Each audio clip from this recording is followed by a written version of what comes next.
Listen, really interesting, this final week of Boris Johnson with the keys to number 10, and lots of the papers speculating about what he's going to do with these last 5 working days, or 4 working days, I think it is, with the bank holiday.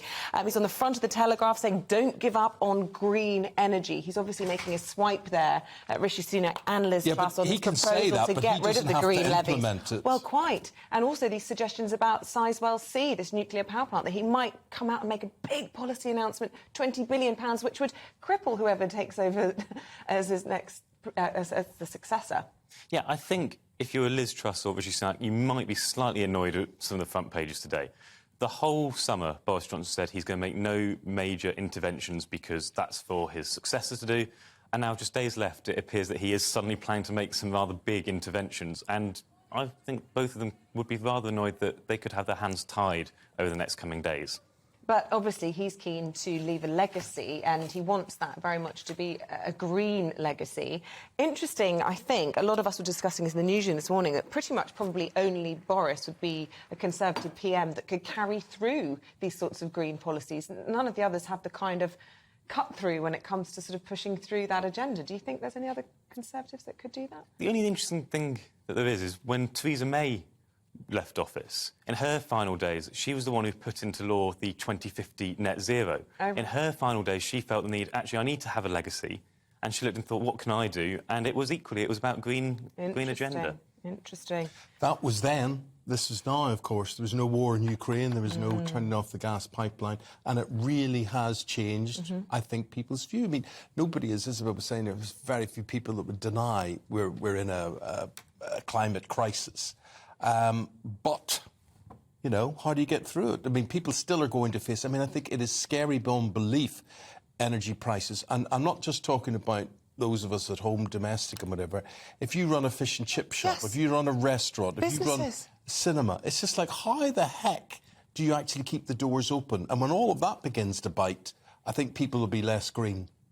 I think we're going to see in the first couple of weeks, whoever wins, we think it's going to be Liz Truss, but whether it's Liz Truss or Rishi Sunak, in those first couple of weeks, we're going to see major interventions from government. The country is crying out for it. But yes, the country's crying out for major interventions, but the last time we did major interventions, we arguably put ourselves into the position that we're trying to deal with now. Handouts, quantitative easing, all inflationary, and all leave the country with a huge national debt, which then has to get passed down the line. And it just seems as though all that sort of war chest that we spent on COVID now needs to be found again to deal with the energy crisis, and we simply cannot do it. And that's one of the things that Liz Truss has been very key to stress that she doesn't want to do. What she does want to do is go back to the COVID days. She says you can't have a government that permanently is propping up the economy. But how do you pay for cutting VAT by 5%, which Sunak's team was calling the nuclear option?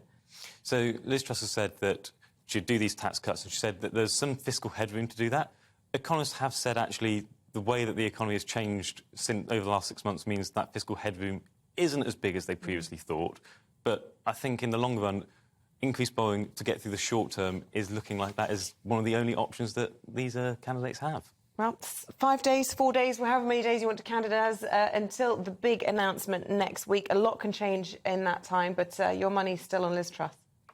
I think if it wasn't Liz Truss, I think there'd be an awful lot of shocked people in Westminster. It looks fairly dead certain. I think even Rishi Sunak is probably quietly knowing that he can't do it. Oh, just a final thought. Inside the Sun, they've been speculating today that Boris Johnson this week, as part of his kind of wrap-up tour around the country, may be making his sort of laying the groundwork for a comeback if his successor is a big flop. Do you think there's any possibility that that could be the case? I think it's very difficult to see him actually coming back. That said, there is a lot of support for him. There are lots of Conservative members who would rather he was in charge. Polling shows that if he was in a runoff between Rishi Sunak or Liz Truss, he would still win. And Boris Johnson, he loves a story. He knows that he can keep ticking this along in the background. I think Hasta la Vista at the end of his last PMQs was deliberately done just to keep that story stirring, because he knows how to make a good headline.